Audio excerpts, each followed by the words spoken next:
भारताचे स्वातंत्र्य सैनिक महात्मा गांधी यांचा जन्म 1869 साली झाला आणि याच वर्षी अजून एका उद्योगपतीचा जन्म झाला, ज्यांनी इंग्रजांच्या राज्यात ओसाड जमिनीवर भारताच्या स्वातंत्र्यापूर्वीचं सगळ्या दृष्टीने प्रगत, स्वावलंबी असं औद्योगिक शहर वसवलं. शाळा, मैदान इतकंच नाही तर पोस्ट ऑफिस, स्वतःची प्रिंटिंग प्रेस ही सुद्धा काढली. सगळ्यात महत्त्वाचं म्हणजे भारत स्वतंत्र होण्याअगोदर इथे स्त्रियांसाठीचं खास मासिक चालायचं. या समृद्ध शहराचा पहारा 2 दरोडेखोर आणि स्वातंत्र्य सैनिक करायचे. भारतातील पहिला लोखंडी नांगर, diesel engine, centrifugal pump, electrical motor, lathe machine यासारख्या अनेक इंजिनिअरिंग प्रोडक्ट्सचं जन्मस्थान मानलं जाणारं हे शहर अनेक चढउतार पाहत आता यांची 4थी पिढी कार्यरत आहे. आम्ही बोलत आहोत भारतातील दुसऱ्या सगळ्यात जुन्या टाउनशिपबद्दल. लक्ष्मणराव किर्लोस्कर यांनी उभारलेली 1 शतक पूर्ण असलेली किर्लोस्करवाडी. नमस्कार, मी कादंबरी. मूड फ्रेश करणाऱ्या मराठी मूडमध्ये आपलं स्वागत. पूर्वीच्या बॉम्बे प्रेसिडेन्सीच्या बेळगाव जिल्ह्यातील गुर्लोसूर या गावी महाराष्ट्रीयन कुटुंबात लक्ष्मणरावांचा जन्म झाला. घराण्याच्या परंपरेविरुद्ध त्यांना मशीन्स आणि चित्रकला यात रस होता. पण हे वडिलांना सांगणार कसं? काळ 1800चा. त्यावेळी वडिलांकडे मान वर करून पाहण्याची हिंमत होत नसे.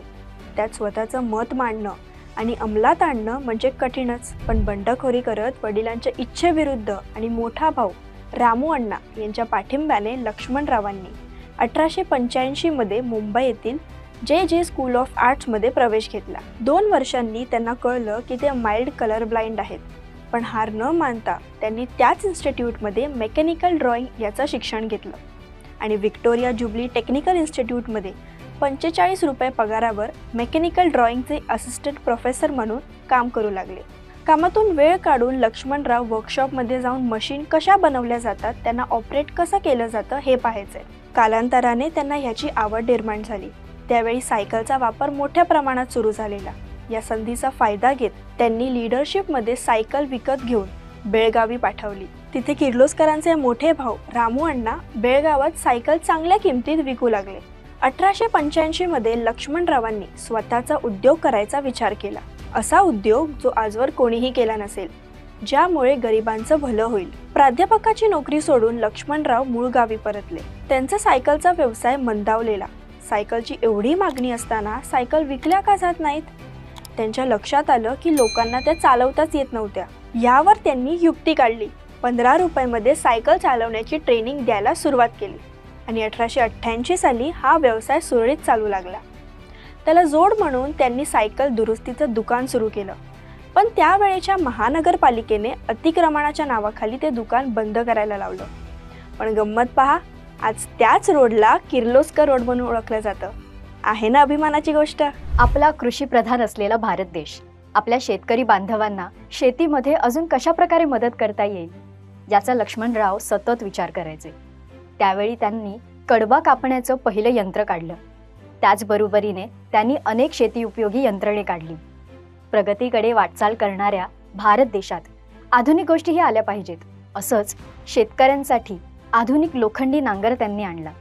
पण लोखंडी असल्याने जमिनीत विष पसरून जमीन नापीक होते अशा अफवा पसरवल्या गेल्या, ज्याचा परिणाम लोखंडी नांगराच्या विक्रीला 2 वर्ष लागली. लक्ष्मणरावांना एवढ्यावर थांबायचं नव्हतं. त्यांना फॅक्टरी स्थापन करायची होती. त्यासाठी मोठी जागा लागणार होती. औंधच्या राजांनी मोठ्या मनाने कुंडल रोड जवळची 32 एकरची ओसाड निवडुंगाने भरलेली जागा देऊ केली आणि लक्ष्मणरावांनी त्या जागेचं पुढे नंदनवन केलं. उद्योग म्हटलं की कामगार लागतातच आणि तेही अनुभवी. पण लक्ष्मणरावांनी तसं न करता उलट ज्यांना सगळीकडून नकार मिळालाय आणि मनात खूप काही करून दाखवण्याची जिद्द आहे अशांना संधी दिली. एवढंच नाही तर त्यांनी कारागृहातून बरे होऊन आलेल्या 2 दरोडेखोरांना किर्लोस्वाडीचं पहारेकरी केलं. आपल्या कुटुंबासह सुरुवातीला 30 कामगार इथे राहत होते. लक्ष्मणरावांनी कामगारांना कधीच तळाची वागणूक दिली नाही. ते त्यांना कुटुंबासारखेच वागवत. त्यांनी कामगारांच्या मुलांसाठी शाळा, क्रीडांगणं, मैदाने, पोस्ट ऑफिस या आणि अशा अनेक सुविधा उपलब्ध करून दिल्या. मोठे रस्ते, शाळा, वाचनालये, ग्रंथालय, यामुळे ते एक आदर्श नगर ठरलं. किर्लोस्करवाडीत जातीवादाला प्रवेश नव्हता, फक्त माणुसकीच तिथे नांदत होती. आपल्या कर्मचाऱ्यांसाठी अशा पायाभूत सुविधा निर्माण करून त्याला कुटुंबासारखी वागणूक देणं खरंच ही बाब काळाच्या पुढची होती. आता अशा पद्धती सामान्यतः मोठ्या कॉर्पोरेटशी संबंधित असतात, पण दशकांपूर्वीच लक्ष्मणराव किर्लोस्करांनी हा मानक स्थापन केलाय. लक्ष्मणरावांना 5 मुले होती. त्यातला मोठा मुलगा शंतनू यांची Massachusetts institute of technology Boston इथे निवड झाली आणि शिकण्यासाठी लक्ष्मणरावांनी त्यांना बॉस्टन इथे पाठवलं. किर्लोस्कर ग्रुपच्या भरारी पाठी त्यांचाही खूप मोठा वाटा आहे. फक्त व्यवसायच नाही तर करमणूक म्हणून खेळांमध्ये, सांस्कृतिक कार्यक्रम यामध्येही किर्लोस्करवाडी पुढे होती. क्रिकेट, फुटबॉल असे खेळ खेळले जायचे. त्या काळी बनलेला आत्तापर्यंतचा पहिला सुबक नीटनेटका रंगमंच जिथे स्त्रियाच काम करायच्या तो बाबूराव पेंटर यांनी तयार केला. किर्लोस्करवाडीची स्वतःची प्रिंटिंग प्रेस होती.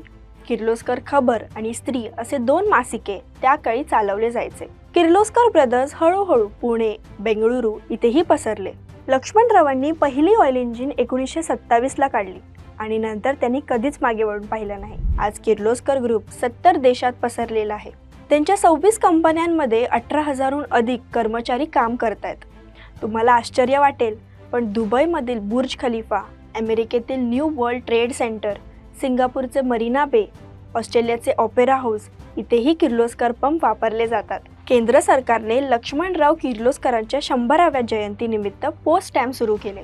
31 डिसेंबर 2024 पर्यंत किर्लोस्कर ब्रदर्सचा मार्केट कॅप 32,558 मिलियन आहे आणि टोटल रेव्हेन्यू 32,302 मिलियन इतका आहे. आज किर्लोस्कर भारतात सेवा पुरवतातच, पण भारताबाहेरही जसे Africa, Egypt, middle east, Laos, US यासारख्या देशातही सेवा पुरवतात. मिनी मोनोब्लॉक पंप सेटच्या क्विक असेंबलसाठी लिम्का बुक रेकॉर्डमध्ये राष्ट्रीय विक्रम स्थापित केलाय. तसंच 1992 मध्ये पहिला सर्वोत्कृष्ट राजीव गांधी गुणवत्ता पुरस्कार मिळालाय. किर्लोस्करवाडी जे फक्त कामासाठीच नाही तर कामगारांच्या सुख सुविधेसाठी प्रसिद्ध आहे. किर्लोस्करवाडीबद्दल अजून कोणत्या गोष्टी तुम्हाला माहिती आहेत कमेंट करून नक्की सांगा आणि अशाच नवनवीन गोष्टीसाठी फॉलो करा मराठी मूडला. जय हिंद, जय महाराष्ट्र.